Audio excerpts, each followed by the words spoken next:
We have already read it once, so I will, as the chat says, I have given a summary. We have to go sentence by sentence. But before we do that, Shremdo is saying there is a relativity that operates right up to the supermind. Even in the overmind, there is a relativity. That means there is no absolute truth. The absolute truth only is at the highest level. The truth for you is what you are experiencing, and you are experiencing through various, at every stage, your instruments of knowledge go on changing. So that is valid for you. Where you are in the physical world, we see stones and trees and computers and tables and chairs and knives for for doctors, stethoscopes, and for Jasmine, we have got a knife, okay, or laser machine. So all these are true. They are really true. But the moment you go to another level, okay, they become absolutely only shadow images. So everything is relative. And this relativity goes on right up to the overmind level. Okay. Only in the sober mind, the absolute starts becoming obvious. So even Srivastava says, even the overmind consciousness reaches such a high level, very few have reached there. Even that is ignorance. Even that is the, you don't find the solution to everything. So we are in the chapter divine and undivine. So he's saying there is nothing really undivine and there is nothing really fully divine unless you go to the highest level. So it's all relative. The divine and the undivine are playing hide and seek with each other.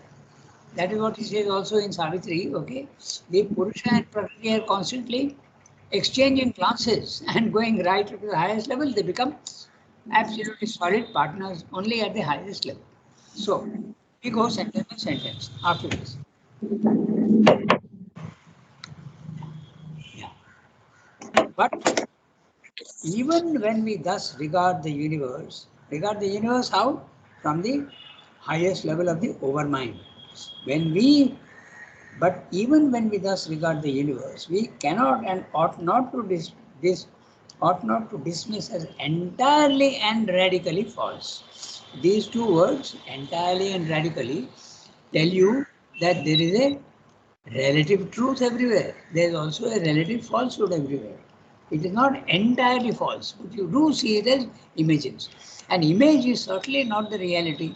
That is very obvious to us. A photograph of a person is not the person himself. Good morning, Shilpa. Good morning, Rangat. Yeah, we Good have morning. started, but it is recorded, so you can check. Okay, so Yes. we are on page 421, and we are doing the para which we read yesterday. Today we are going sentence by sentence. So Surendra is saying that even when we are at the level of the overmind, we should not say, okay, like the Mayavadin is saying, oh, the physical world is unreal, so I reject it. It is unreal in a certain sense, but it's not absolutely unreal. Can we say that a photograph of somebody is not the reality? Of course, you can say that. If I have a photograph of any of you, okay, Yasmin or Sunki and Shilpa or Archanadi, the photograph is real, but it's not the actual person. So there is a relative reality. So he's saying that the Mayavadin is not absolutely right when you insist that it is absolute unreality. It is not. Even an image is half real. But even when we thus regard the universe, we cannot and ought not to dismiss as entirely and radically false and unreal the values that are given to it by our own limited human consciousness. In other words, at every level, what you experience is true for you. It may not be absolutely true, but it is relatively true.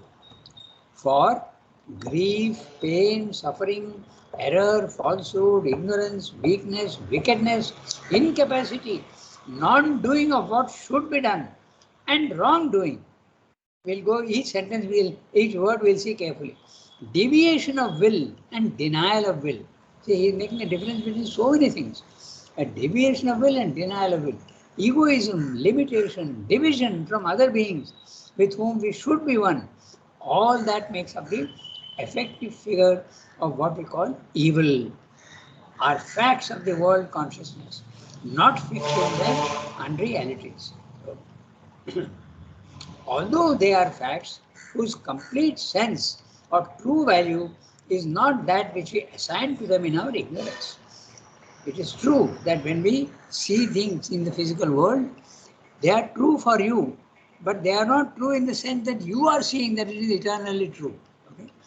You see the Himalayas and you say that, oh, that is permanently true. It is not. Okay? The sun is there, it is absolutely true. It is not permanently true. There is a temporal truth and a beyond outside time, timeless eternity, timeless reality, and time reality. There are two. So this is there's a confusion there when you say that the timeless reality is the only reality, and the time reality is transient. It is born and disappears. Therefore, it is unreal. It's a question of words. If you give the meaning of unreal to that which is temporarily true, you may be right. It's a question of how you are using words. Okay, so that's what he's saying. So look at the list that he has given. Huh? 2 lines, 4 lines, sorry, 5 lines. So look, grief, okay, pain, suffering. He has given 3 words. So which one belongs to what? Okay, grief, pain, suffering. Grief can be psychological, no? And pain can be physical also. And suffering. Is there a difference between pain and suffering? Yeah, I think so. Pain can be, suffering can be slightly more long-lasting than pain. A pain, physical pain, can last for a certain time. And suffering. Pain may not give suffering, Rangada. That's also an interesting point of view. That's right. So that's why Srivendra is using all different words. No? Grief can be psychological, no? But pain can be physical. Yes. And as you said, a pain need not make you suffer. Okay. Quite right. Suppose I have very often cramps at night. Okay. And it is very painful, but I'm not suffering. I sometimes laugh at the funny situation. Thank you, Archana. It's a very good. But I feel that usually physical pain, the pain itself is a form of suffering. In a way. Pain itself is a form of suffering. No, you are suffering pain. In a way. So physical pain is always a suffering. But if I say it pains my heart to see you to betray me. So that is a pain, which is a psychological pain. Yes, right. That's right. It pains my heart to see you suffer, or it pains my heart that you have done something terrible or something. Yeah. So that is now a psychological. So pain can be physical, it can be psychological. And suffering also, if you see, it can be a physical suffering, a psychological suffering, a vital suffering. Of course, all the 3 words actually finally mean the same thing. But I'm trying to see why Srivendra is using these 3 words and trying to see whether there is a slight suggestion. And what you are saying, Yasmin, may be true. But as I gave you the example of my pain in the morning when I get up sometimes, or I am forced to get up because of the tremendous cramp that I get, it is very painful. I have to jump out of bed and start walking and remove that. But I'm not suffering. Sometimes I feel very funny. I laugh when I have that cramp, but it is pain. So, but Sri Aurobindo used to convert pain into Ananda. Yeah, but we can't do that.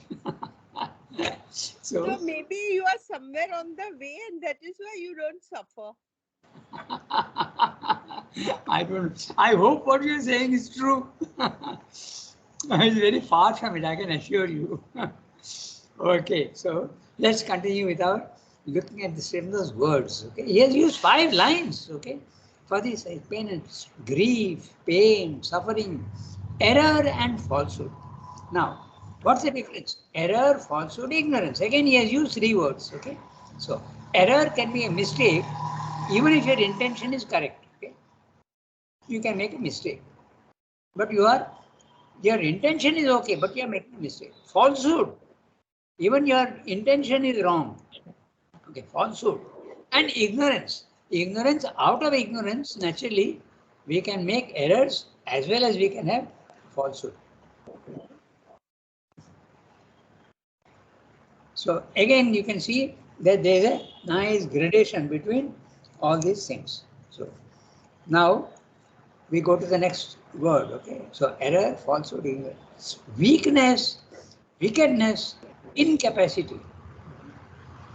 Weakness, wickedness, incapacity. I think they are all different. No? Incapacity, non-doing of what should be done. You should do something, but you are not doing. And wrongdoing, you do something knowing fully what you are doing. Not doing what you should have done, it is absence of action. But wrongdoing, doing something which you should not be doing. And sometimes you don't know that you should not be doing, but sometimes you know that you are doing, still you do it. So there are so many variations. Now, deviation of will and denial of will. That's again another thing. Deviation of will, you have a will, but instead of going in one direction, it suddenly changes direction and goes elsewhere. Okay. So, deviation of will and denial of will. Denial of will, no will at all. Or even the opposite. You are willing something wrong. Okay.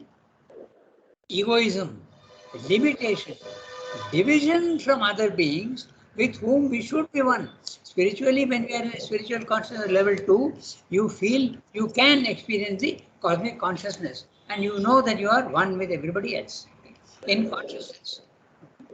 But all this, when we are saying, all that makes up the effective figure of what we call evil.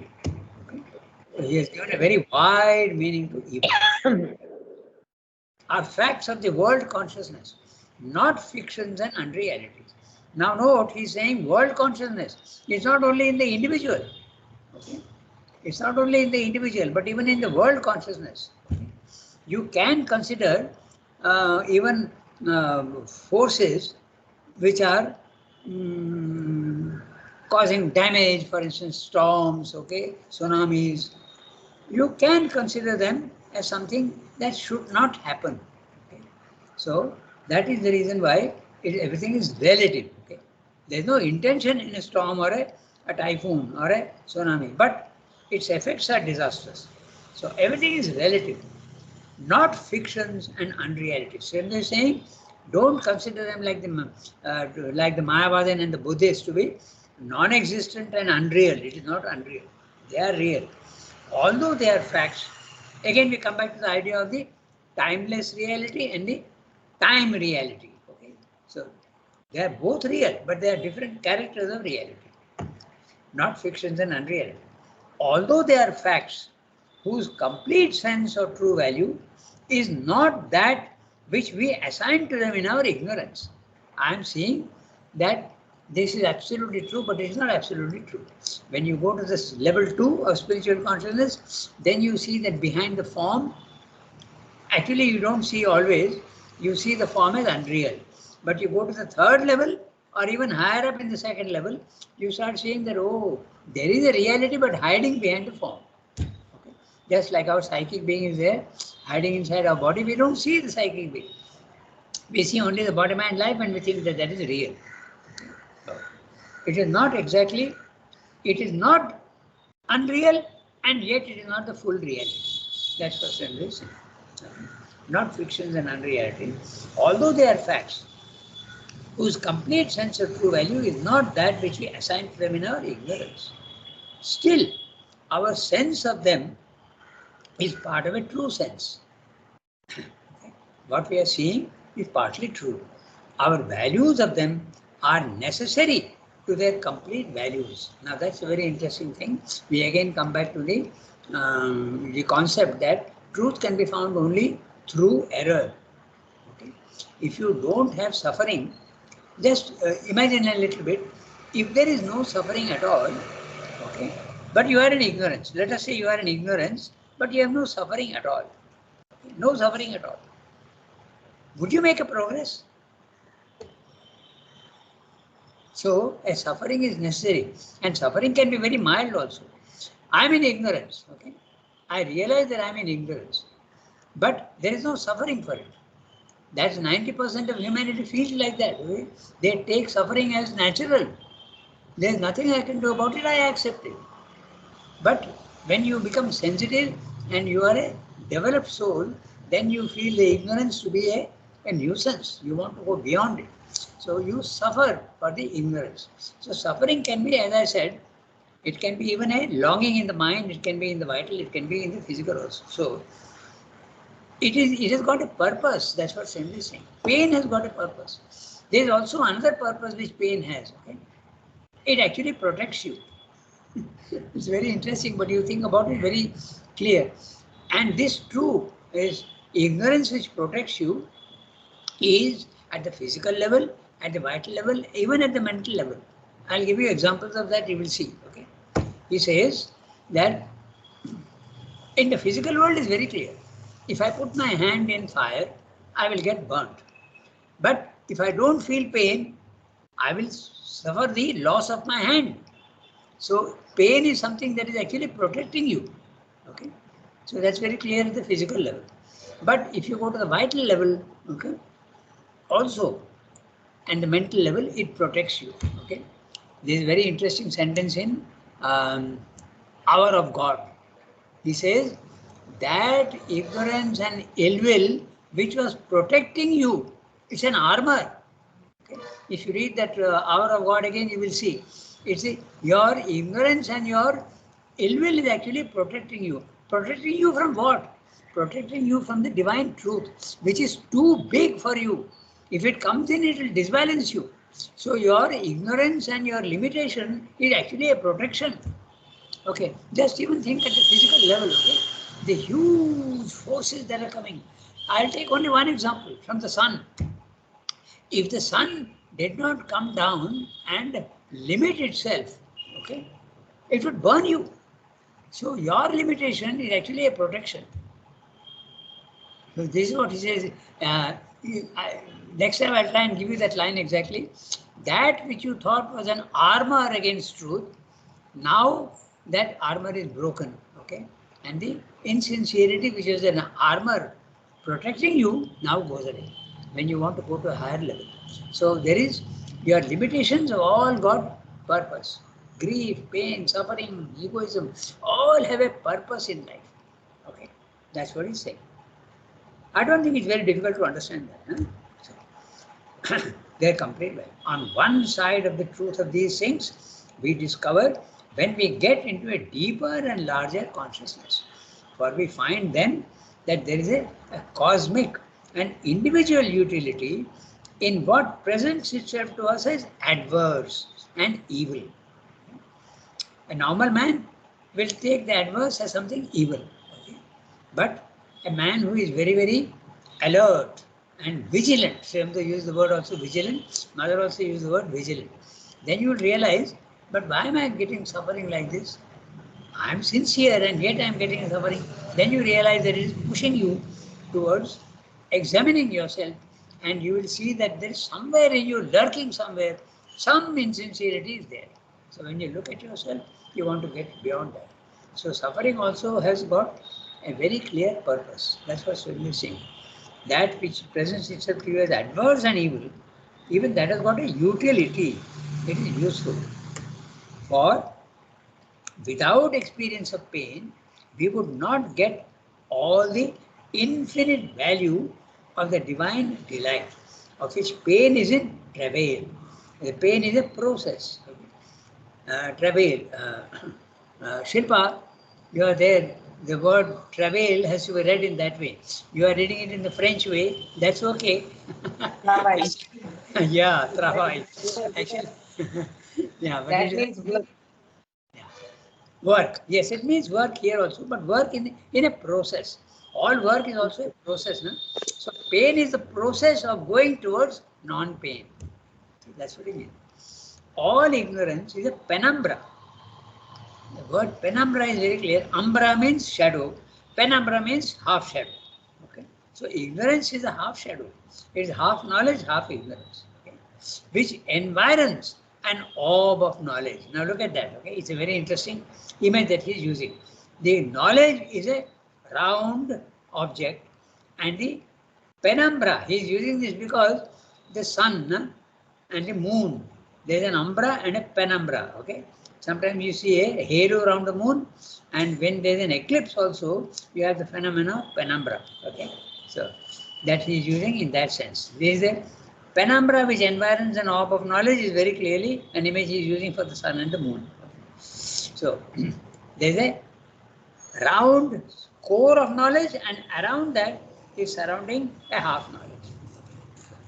Every error is significant of the possibility and the effort of a discovery of truth. So we should never feel discouraged if we make a mistake. That is one thing that has to be very clearly understood. Rather, you made a mistake, you seek, not repentance, by the way, not repentance. Repentance is of no use at all. Repentance actually makes you get depressed, but not depression. You must look at it, oh, that was a mistake. It's a machine that has gone wrong. I have to repair the machine. Okay, it should be seen in that way. Okay, so he's saying every error is significant of the possibility and the effort of a discovery of truth. Every time you make a mistake, you have the possibility, you need not, but, and most people don't, but you have the possibility of discovering the truth. Every weakness and failure is a first sounding of gulfs of power and potentiality. Look at the word sounding. Okay, sounding is to examine. When you, the word sound has got so many meanings. Okay, in English also, like in Sanskrit, one word can have so many meanings. Sound is first of all noise.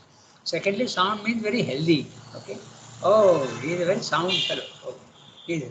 Health is very sound. And then third meaning of sound is verb. Sound means to examine the depth of something. Okay, when you send down a plummet into the sea, you are measuring the depth of the sea. That is called sounding. So first sounding, examining the gulfs of power and potentiality. So he is using a very interesting image. He is saying that error is the plummet which allows you to examine where the power and potentiality is. Okay. Srinivas's language is always full of images, and if you bring out the image, it becomes so rich, okay? And understanding also increases. All division, he's taking up one by one everything, failure, truth, discovery, falsehood. Now he's talking of division. All division is intended to enrich by an experience of various sweetness of unification, the joy of realized unity. Okay, so he's saying, why should we have only one type of sweetness? Have different types of sweetnesses. The variation also is very important. The many is as true as the one. So I can have a different relationship with my mother, my father, with my brother, with my sister, with my friend. I can have a relation even different with my enemy also. So various sweetness of unification. How interesting. Various sweetness. Okay? The joy of realized unity. So all this imperfection is to us evil, but all evil is in travail of the eternal good. All evil is a process going towards eternal good. Don't think that it is something static. All evil is just a movement. All imperfection is not permanent. It is impermanent. It is moving towards perfection, which is the first condition in the law of life evolving out of inconscience of a greater perfection in the manifesting of the hidden divinity. So from ignorance and darkness, we are going towards knowledge and light. It's a slow process because infinitely you can go and examine. Every possibility has to be discovered and corrected, and you have to keep going higher and higher and higher. So that's what he's saying. A greater perfection in the manifesting of the hidden divinity. Divinity is there in you. You have to discover it. But at the same time, our present feeling of this evil and imperfection, the revolt of our consciousness against them, is also a necessary valuation. See how Srinivas, his wideness of view. First of all, he's saying that all these things have got a purpose. But when you have a purpose, you shouldn't say, okay, fine, error is fine, suffering is fine. No, you have to reject them. So, how interesting Srendo's way of looking at things. You accept it, but you accept it temporarily. Your suffering, your ignorance, you accept. Yes, it's the truth. I don't deny it. But I want to go above it. I accept it only I accept its existence, but I don't accept it as something permanent in me. That's what it's saying.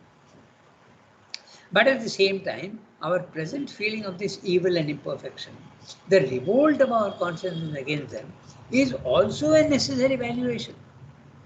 You mustn't say that, oh, all the evil that is there in the world is justified, and therefore I accept it very happily. Certainly not. Okay. You have to use your discrimination, and you have to, which reminds me of something interesting.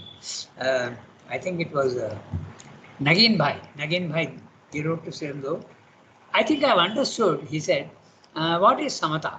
Okay. I don't desire for anything, but when something comes to me by itself, I will accept it very happily. Okay. So Srendo said, certainly not.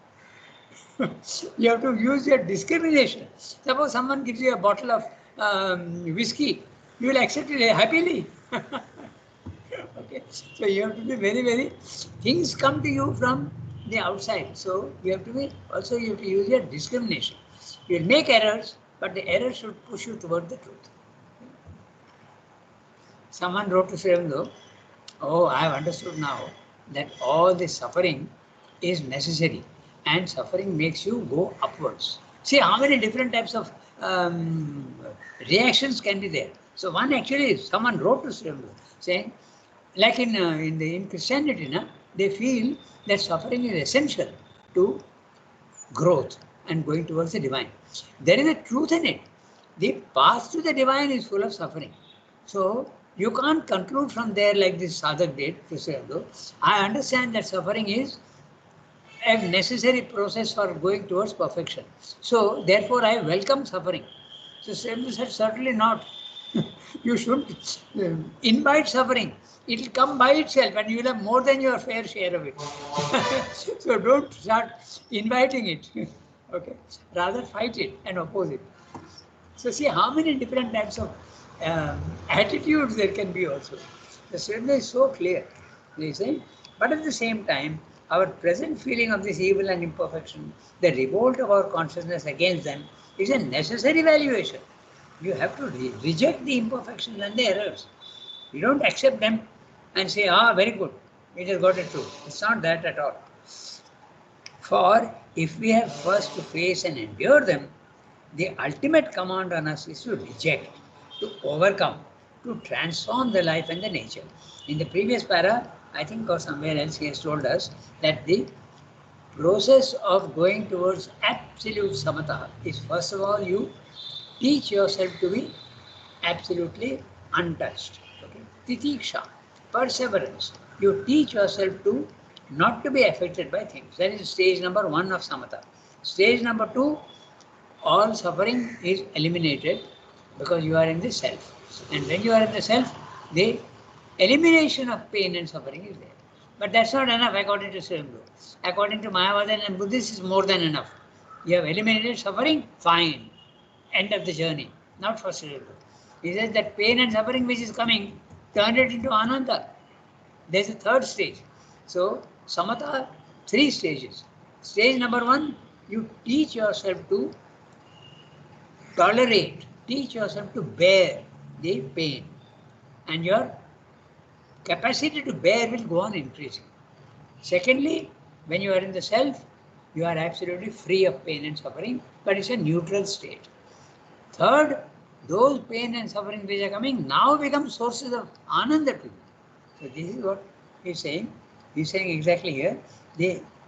For if we have first to face and endure them, okay, endurance, the ultimate command on us is to reject, to overcome, to transform life and the nature. You see the hidden meaning in all the words? First is endurance, that is titiksha. Then the ultimate command on us is to reject, to overcome. So when you have overcome suffering, it is level 2. But now overcoming is not enough. You have to transform the life and nature. That means all the suffering will become Ananda. So even here in this sentence, you can see the three levels: endurance, overcoming, and transformation. It is for that end that their insistence is not allowed to slacken. Aha, interesting sentence. That's why suffering is always there. Okay? It does not slacken. The divine, out of his compassion, okay, might temporarily release your pain, but it is not permanent release of pain. Okay? It will always be there, goading you towards higher and higher things. The soul must learn the results of the ignorance, must begin to feel their reactions as a spur to its endeavor of mastery and conquest, and finally to a greater endeavor of transformation and transcendence. Okay?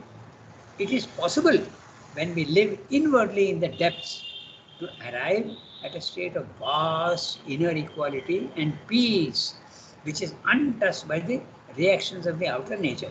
The level 2, this self. Okay? You have only equality, samatha, and peace, which is untouched by the state of, untouched by the reactions of the outer nature. The reactions of the outer nature, pleasure and pain, both. And that is a great but incomplete liberation. Complete samatha, elimination of pain, which is the goal of Buddhism and also Mayavada, is not enough for Sri. It is incomplete, he says. For the outer nature too has a right to deliverance. Okay? Even the body-mind life is justified in wanting deliverance. So, he is not agreeing with the Mayavadi, who says body-mind life can never become perfect, so I reject it. The Sri is saying, no, your body has a right to its goal. The vital has a right to its goal. The mental has a right to its goal. What are the goals? The goal for the body is, first of all, freedom from suffering and disease. That's absolutely valid. Freedom from suffering and disease. But ultimately, freedom even from death. That's the swadharma of the body, you can say that. Then what about the vital? The vital has the full freedom to enjoy only. But when we are in the ignorance, we enjoy but also we suffer. But suffering has to be eliminated and the vital should become so pure that it will only enjoy everything. That which is unpleasant also it starts enjoying. So, note interesting, the mother's name for the Karela, okay, she calls it sweetness. So that's the truth behind it. Is it? So, and then finally, incomplete will say, but outer nature. So what about the vital enjoyment? What about the body? Freedom from disease and death. What about the vital pure enjoyment, eternal enjoyment? What about the mind? Absolute light and knowledge. It has the right to do that. So therefore you must go about and not stop at level 2. You must go to level 3 and completely change your body-mind life also. Not only individually, but also universally. And that will come through evolution. So he is saying, still, now, for our outer nature also has the right to deliverance. Now Srila is enlarging the scope of perfection from the individual to the universal. But even if our personal deliverance is complete, still there is the suffering of others, the world travail, which the great of soul cannot regard with indifference. There is a unity with all beings, which something within us feels, and the deliverance of others must be felt as intimate to its own deliverance. You must not be satisfied only with your own mukti, with your own freedom. You should also extend it to others. That's what Sri is saying. And he's talking of the great souls. No? So, with the great of soul cannot regard with indifference. In the synthesis, he gives examples of Buddha, Vivekananda, and he also gives a quotation from the Bhagavatam, okay? And also his own case. Okay? You have to deliver others from the ignorance. So that's it. So I think I told you, Vivekananda, he quotes him fully in that. And Vivekananda's sentence is absolutely striking, very, very dramatic.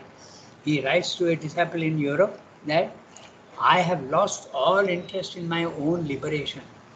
I have lost all interest in my own liberation and perfection. I am not interested in the divine, perfect divine. I am interested in the divine who is poor, the divine who is suffering, the divine who is miserable and fallen. That is what I am interested in. So this is the way he puts it.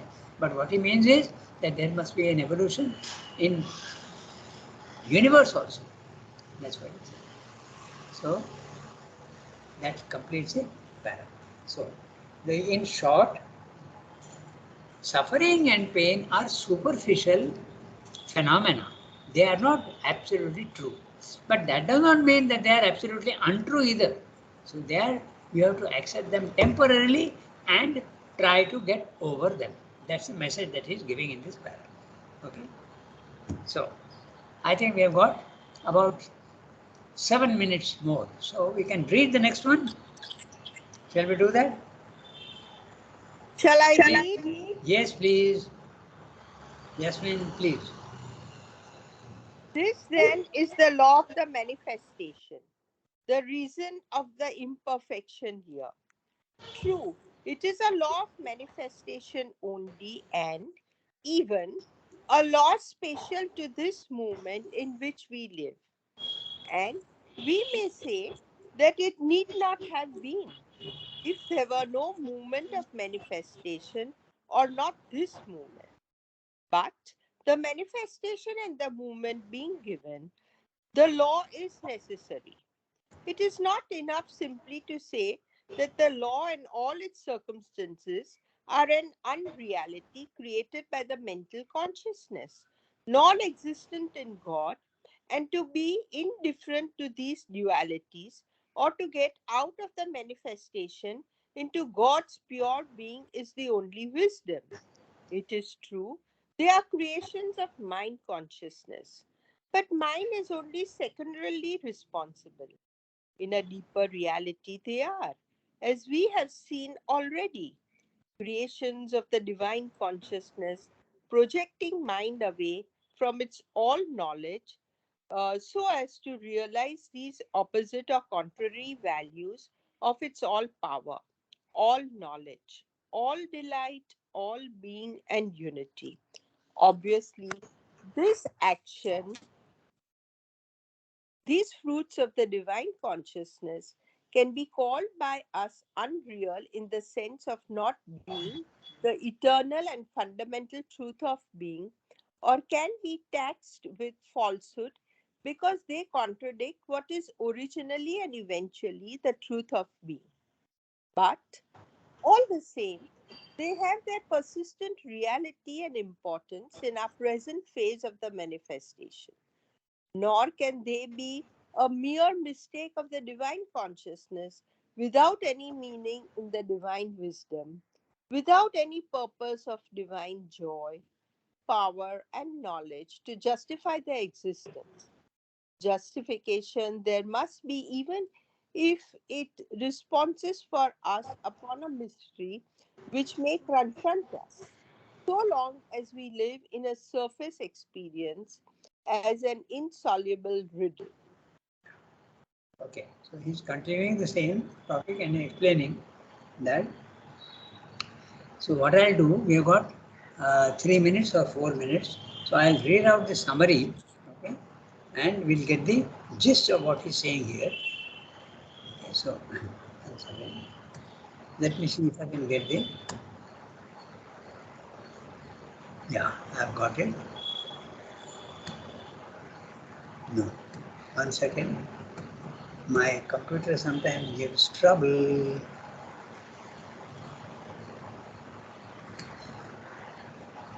So,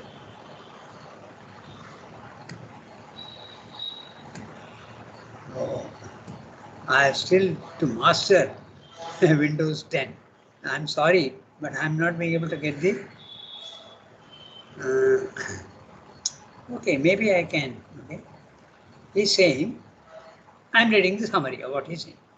This manifestation of the divine honor is a graded involution, okay, in which unity hides itself into multiplicity.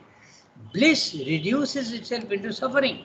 Consciousness diminishes itself into nescience. This is the law of manifestation. And the law is like this. I put it in this way. Manifestation implies forms.